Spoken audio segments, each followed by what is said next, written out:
Hello mga kapilingero. May isa-share lang ako kasi nagkaroon ng issue yung monetization natin.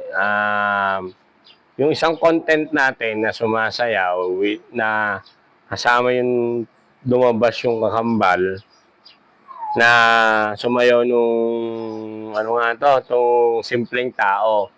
Eto guys, pakita ko sa inyo, panoorin nyo dyan. Yan.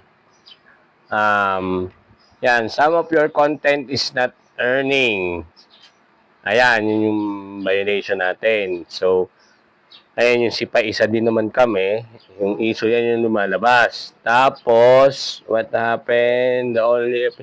Eto, ang ginawa ko nito guys, kahit alam mo yon sa kagaya natin na maliit na content creator, yung mga 1,500 views nga sobrang dami na, di ba? Kaso may violation naman nga tayo, di ang hirap naman nun para sa atin.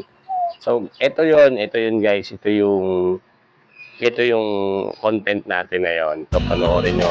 Kumbaga, ang hirap mag-edit, tapos, pag-edit nga natin, tapos, trying hard tayo sumayaw, ano mo yun, yung ganun.